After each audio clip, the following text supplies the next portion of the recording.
¿Qué es lo que vamos a tratar? El tema de restricción de crecimiento intrauterino tardío. Empezar por aquí, y es que datar la gestación es probablemente el paso más importante que tenemos nosotros durante todo el embarazo. Si nosotros no conocemos cuál es la real edad gestacional, difícilmente vamos a poder abordar cualquier tipo de escenario, cualquier tipo de situación que vayamos a tener durante el embarazo. Entonces, tener una adecuada datación de la gestación es importante para que nosotros podamos desenvolvernos en el transcurso de cualquier momento de las 40 semanas o de los 280 días. Entonces, conocer la real edad gestacional es primordial y va a ser fundamental para que nosotros podamos establecer diagnósticos críticos de la paciente que venga con una afectación del crecimiento fetal. Pero bien, cuando ya hemos identificado la edad gestacional, entonces, ¿qué hacemos cuando nos enfrentamos ante el caso diario de una paciente que tenemos con una consulta de por qué, de cómo va el crecimiento?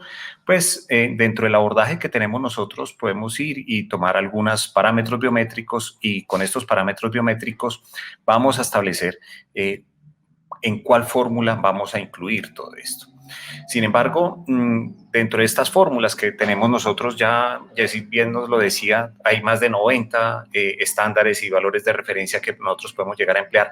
Es diferente las fórmulas o los estándares, los valores de referencia o los estándares a la ecuación sobre la cual nosotros vayamos a estar introduciendo estos datos para llegar a poder generar un estimativo del peso, es decir, en cuántos gramos está estimado que esté ese bebé. Y a partir de aquí ya empieza entonces el desempeño diagnóstico que podamos nosotros tener hacia un tercer trimestre para la predicción de si vamos a tener un pequeño para la edad gestacional o un feto con restricción de crecimiento intrauterino tardío. Este es un metaanálisis en el que participó Francesc Figueras, quien nos antecedió a primera hora de la mañana, y en donde llegan a concluir que en tercer trimestre tanto el perímetro abdominal como el peso fetal estimado funcionan muy bien y de manera similar en la predicción de los fetos que puedan llegar a tener un peso fetal estimado por debajo del percentil 10. Pero que cuando dejamos fijo una tasa de falsos positivos del 10%, es probable que la tasa de detección, es decir, la sensibilidad, sea mayor para el perímetro abdominal comparado con el peso fetal estimado.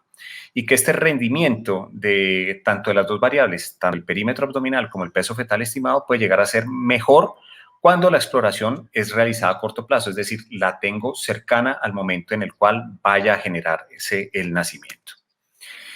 Entonces, cuando nos planteamos nosotros que haya una deficiencia de crecimiento, las preguntas serían, ¿esa deficiencia de crecimiento realmente me puede llegar a alterar el resultado perinatal? ¿A partir de cuál punto de corte podría llegar a influir realmente esa alteración del crecimiento, ese resultado perinatal? Esas son preguntas que se plantearon ya hace muy buen tiempo y que en base a la fisiopatología creo que podemos encontrar respuestas que nos van a ayudar muchísimo para poder resolverlas. Y es que cuando llegamos y nos encontramos ante el evento de nacimientos, estos son todos los nacimientos que ocurrieron en Barcelona en un periodo de tiempo que iban desde los 175 días hasta los 300 días. La inmensa mayoría de estos casos son tardíos, fíjense ustedes, y los puntos rojos son aquellos que tenían una APGAR a los 5 minutos menor de 7. De todos estos nacimientos, lo que se llegó a interpretar es que aquellos que se encontraban a menos 2 desviaciones estándar, es decir, en el percentil 2.7 y de ahí hacia abajo, iban a ser 9 de esos 27 puntos rojos que teníamos allí. ¿Qué nos iba a detectar? Nos iba a detectar apenas un 30% de aquellos bebés que iban a tener un APGAR a los 5 minutos menor de 7. Si me subía hacia el percentil 5, se iban a detectar 16 de 27, y si duplicaba los esfuerzos para llegar hasta el percentil 10, se iban a detectar 19 de 27 casos. ¿Qué pasaba si sumaba y trataba de duplicar esfuerzos y me iba hasta el percentil 20? Iba a detectar aproximadamente 24 o 25 casos de los 27, pero con una salvedad, y es que todos estos bebés que se encontraban por arriba de ese percentil 10, lo que iban a tener era una mejor respuesta y no íbamos a tener casos de mortalidad. Conclusión, en base a esto es que definitivamente, inclusive para los fetos tardíos, para los embarazos tardíos, el mejor punto para nosotros considerar una alteración del crecimiento y que me detecte un resultado perinatal adverso va a ser el percentil 10. Esto me diferiría en términos de la edad gestacional. Tengo que cambiar ese término, ese percentil 10, si tengo 30, 32, 34, 36 semanas para considerar que haya un riesgo. Entonces, esta es una pregunta que nos hemos planteado desde hace mucho tiempo y hasta hace un tiempo, digámoslo así, hasta antes del 2014, se consideraba que el punto ideal para definir que era temprano o que era tardío eran las 34 semanas. Sin embargo, empezó a surgir evidencia que nos decía, pilas, tenemos que ver, ¿son las 34 o son las 32 semanas? ¿Cuál de estos dos puntos es el que realmente me va a ayudar a identificar cuándo es temprano y cuándo es tardío? Esto, entonces, nos vamos hacia la fisiopatología para tratar de responderlo. Y es que entro en un par de artículos que son muy importantes que los tengamos siempre en cuenta porque nos analiza muy bien qué es lo que está ocurriendo a nivel de histopatología, a nivel de la placenta, en estos bebés que puedan llegar a tener una insuficiencia placentaria y como tal una restricción de crecimiento intrauterino. Muy bien lo decía Francés al comienzo de la mañana. Estas son las 7 formas como se llega a presentar cambios a nivel de la placenta y que se pueden llegar a manifestar como una restricción de crecimiento fetal.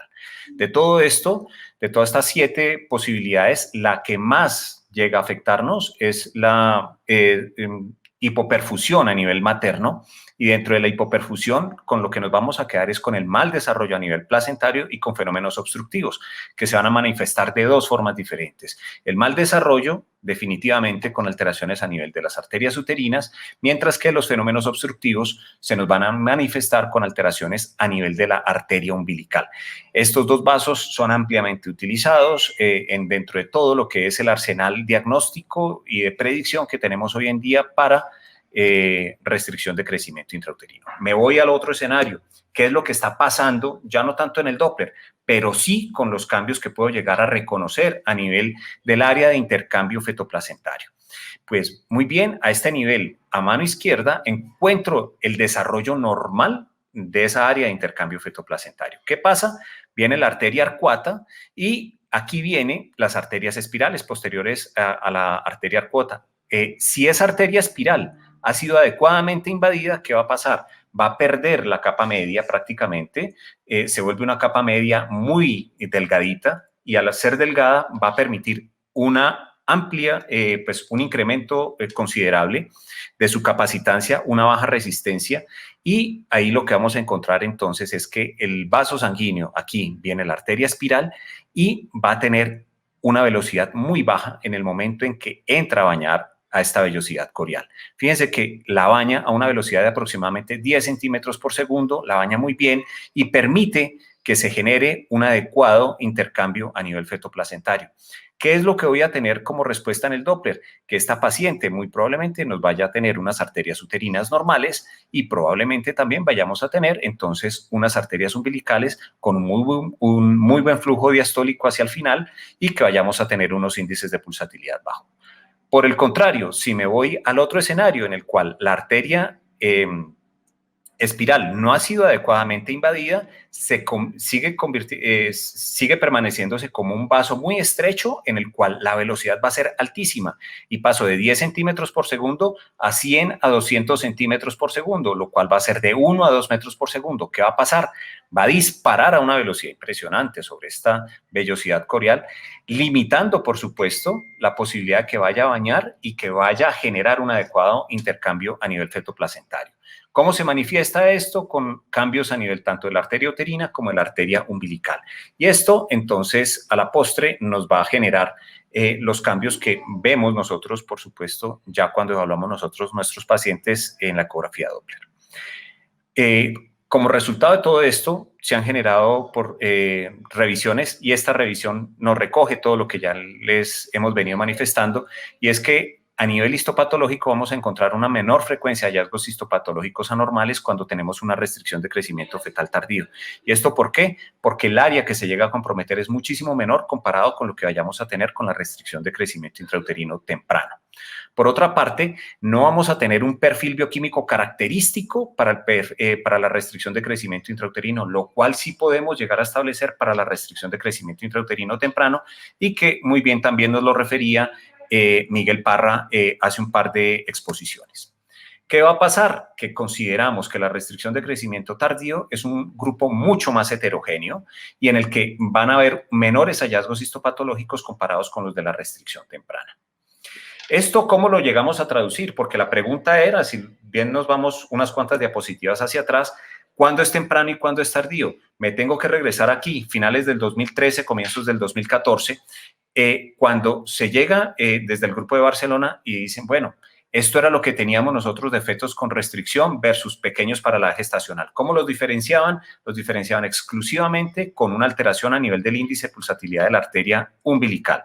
Y si esta arteria umbilical estaba por arriba del percentil 95, se consideraba como anormal y ya se catalogaba únicamente con ese parámetro como restricción de crecimiento. Mucha atención, porque entonces lo que predominaban eran los casos más claros, que eran aquellos casos con umbilical normal y que por ende entonces se calificaban como pequeños para la edad gestacional. Y los restringidos era una población muchísimo menor. Pero lo que nos damos cuenta es que los pediatras empezaron a hablar, empezaron a decir pilas, porque muchos de estos bebés que ustedes nos decían que eran pequeños para la gestacional se están comportando en la etapa postnatal como fetos, como neonatos que hubieran estado en la vía intrauterina, como los bebés con restricción de crecimiento. Entonces, ¿qué fue lo que se echó a andar? A visualizar qué era lo que estaba ocurriendo, y es que cuando se modificaba, que no solamente fuera la arteria umbilical, sino otros parámetros, ya se encontraba que la población de fetos con restricción de crecimiento intrauterino era mayor. Se invirtió esa proporción y hoy en día eso es lo que se considera. De todo esto nos quedan dos enseñanzas.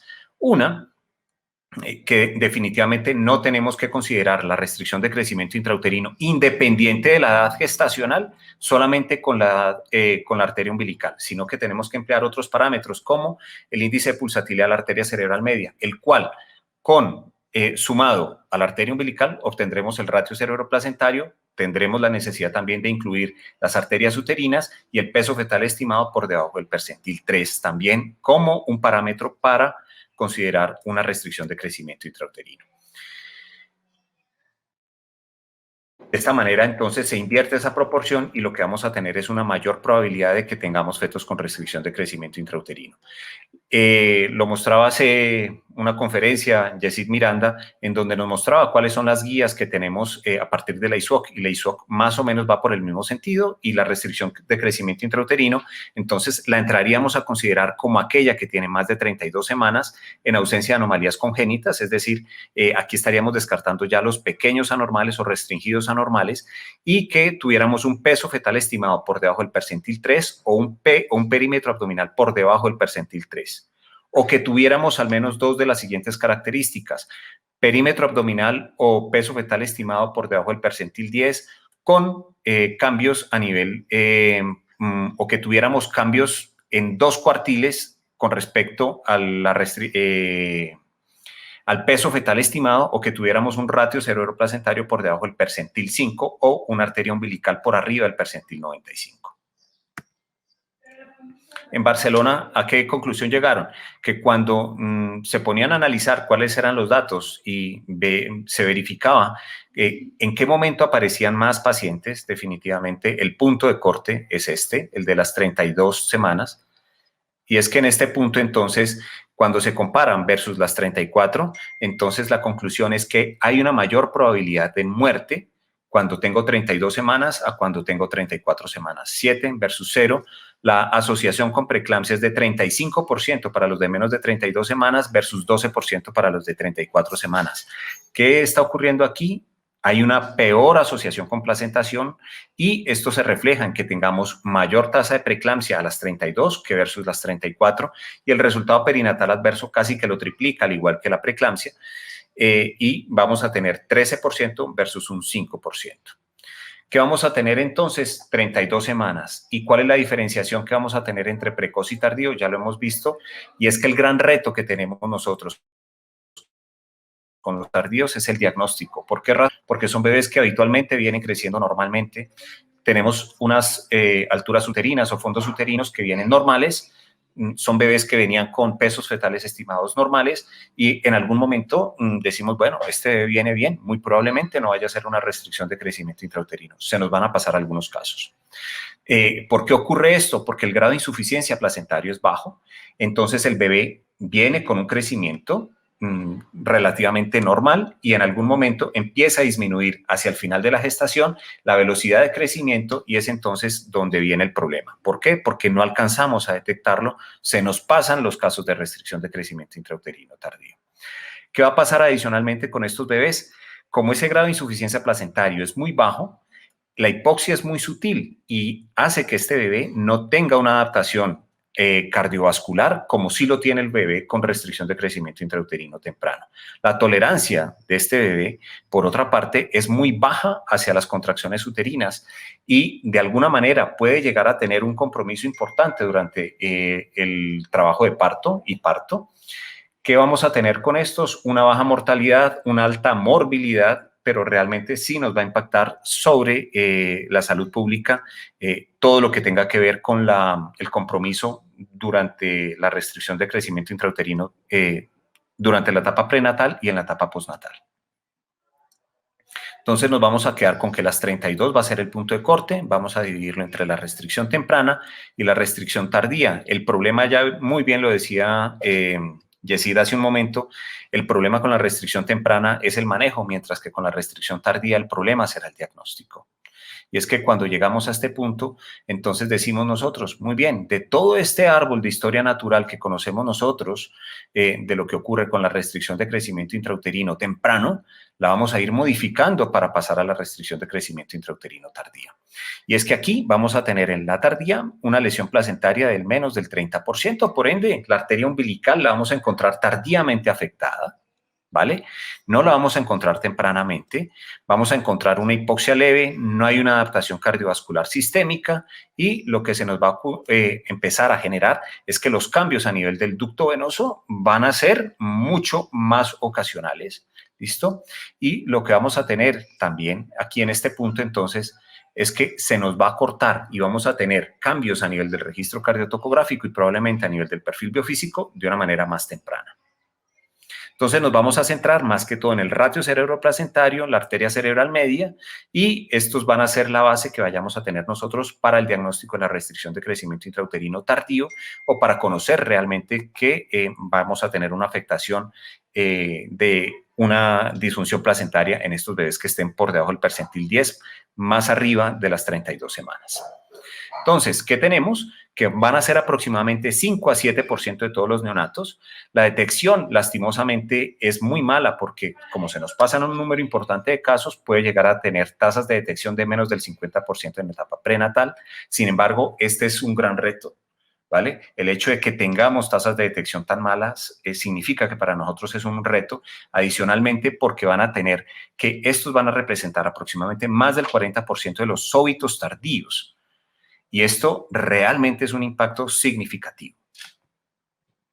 ¿Qué vamos a tener entonces? Que el reto es el diagnóstico, que vamos a tener un resultado perinatal pobre en algún subgrupo específico de fetos con restricción de crecimiento intrauterino tardío. Algunos de ellos pueden venir siendo realmente considerados como fetos con restricción de crecimiento intrauterino temprano que no hayan sido detectados y que en el momento en que lo lleguemos a detectar pasadas las 32 semanas ya vienen con una carga de una disfunción placentaria y de una hipoxia crónica arrastrándose desde antes de las 32 semanas, pero que hayamos detectado más allá de las 32. ¿Qué vamos a tener entonces? Lo mismo que le hemos hablado, el problema va a ser el diagnóstico y que vamos a tener realmente un impacto significativo a largo plazo. ¿Qué pasa entonces si el reto es el diagnóstico? ¿En qué fallamos? Fallamos en todo esto. En que primero que todo no tenemos una fórmula adecuada para muchos de nuestros pacientes en Colombia. Y es que por más fórmulas que nosotros conozcamos, sabemos que de todas estas fórmulas, muy bien lo decía Yesida hace un momento, la fórmula de Hadlock fue desarrollada a partir de población tejana, ¿vale? Esto no podemos extrapolarlo necesariamente, ni siquiera para todo Estados Unidos y muy probablemente tampoco para el mundo, pero la fórmula de Hadlock sí es la fórmula Hadlock 4, la fórmula que más se ha empleado alrededor del mundo y probablemente la fórmula que mejor pueda llegar a decirnos cuál es el real peso fetal estimado de un bebé. Mucho cuidado, estoy hablando de peso fetal estimado, no estoy hablando de percentil, es decir, no lo estoy metiendo todavía a comparar ese peso fetal estimado dentro de un estándar o dentro de unos parámetros para saber cuál es el percentil sobre el cual se va a estar comparando. Entonces, de todas estas fórmulas que podemos nosotros llegar a tener, sabemos que hoy en día no tenemos una ecuación que describa el comportamiento del peso fetal estimado en población colombiana. En esto, quiero decirles, estamos trabajando. Hay un grupo muy importante de personas en Colombia. Estamos con la doctora Dayana Gallo, con el doctor José Enrique Sanín, con Yesid Miranda, Miguel Parra, Saulo Molina y algunas otras personas en Colombia que estamos trabajando arduamente en tratar de sacar comportamientos de lo que está ocurriendo nosotros en este momento en Colombia. Nos sirve, pero bueno, no tenemos una ecuación en Colombia, pero nos sirve un estándar mundial, lo cual deberíamos usar en población colombiana. Realmente, para sacar la ecuación de peso fetal estimado, no lo sabemos. Seguiremos empleando muy probablemente Hadlock 4 para obtener el peso fetal estimado. Y a partir de allí, ¿qué vamos a hacer cuando obtenemos esos gramos de peso? Eso es la siguiente pregunta. ¿Qué hacemos en ese caso? Vamos a tomar esto, que son los patrones colombianos, que los publicamos en el año 2012, o vamos a tomar las curvas de la Organización Mundial de la Salud, o nos vamos a ir al Intergrowth. Todo esto lo mencionó hace un momento Yesid Miranda. Les voy a traer unos ejercicios muy prácticos de tercer trimestre. Esto ocurre a diario y tan solo les voy a mostrar 3 casos de esta semana, ¿vale? Entonces tenemos esta paciente el 15 de junio, fíjense, es una paciente con 37 semanas y 3 días, quien obtenemos un peso de 2.409 gramos, lo cual para la ecuación de Hadlock va a estar en un percentil 4.3. Bien, un feto con un peso fetal estimado por debajo del percentil 10.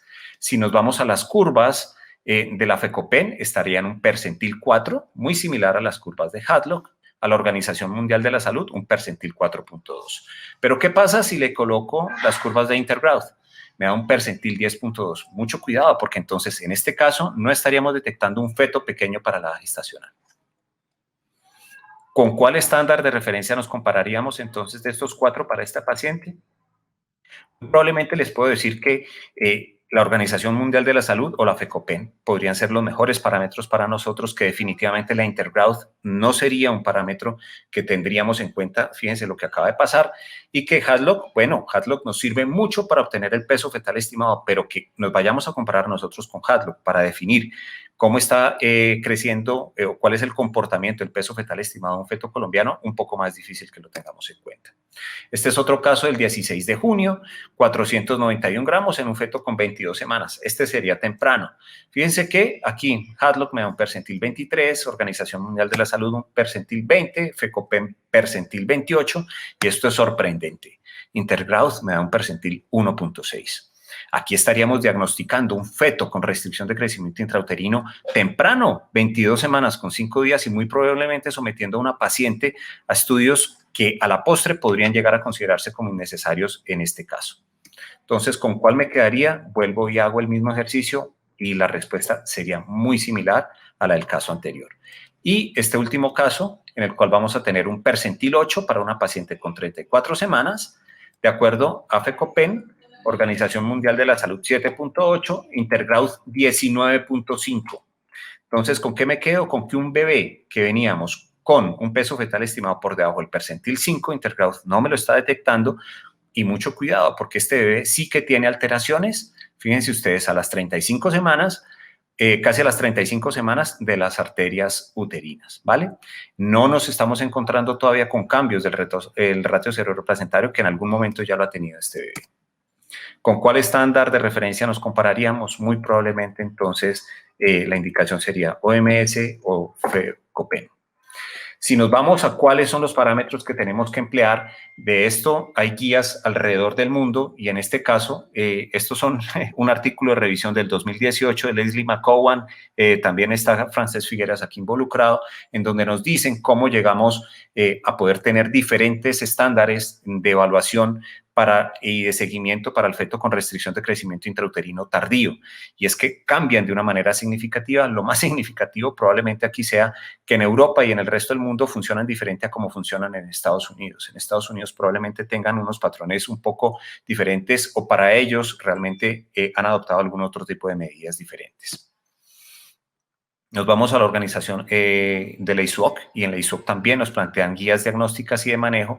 Esta diapositiva la presentó Yesida hace un momento, y nos podemos ir a diferenciar qué es lo que cuál sería el momento de finalización más allá de las 32 semanas, que serían los tardíos. Muy bien, a las 32 semanas a 34, si tuviéramos una arteria umbilical con un flujo diastólico reverso, o si tuviéramos una variabilidad a corto plazo en el registro cardiotocográfico que estuviera por debajo de los 3.5 milisegundos, por arriba de las 34 semanas con un flujo diastólico ausente en la arteria umbilical, o si tuviéramos una variabilidad a corto plazo en el registro cardiotocográfico de menos de 4.5, de 36 semanas hasta las 38, si tuviéramos una arteria umbilical con un índice de pulsatilidad superior al percentil 95, o si tuviéramos un peso fetal estimado o un perímetro abdominal inferior al percentil 3.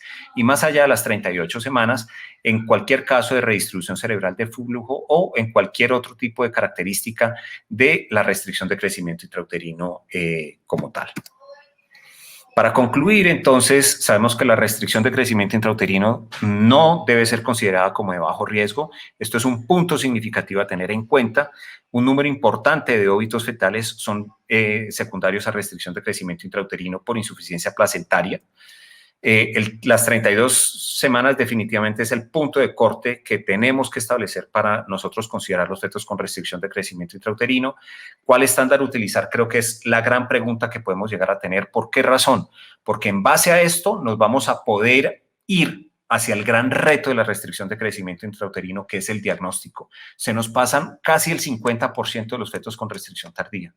¿Por qué razón? Porque no tenemos un estándar óptimo para nosotros poder colocar nuestros bebés a comparar y llegar a definir que ese bebé pueda llegar a tener una real restricción de crecimiento intrauterino tardío.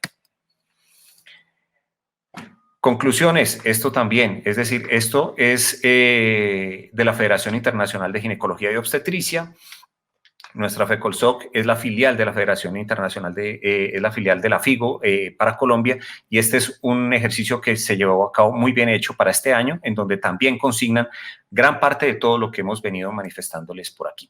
Les agradezco mucho la atención.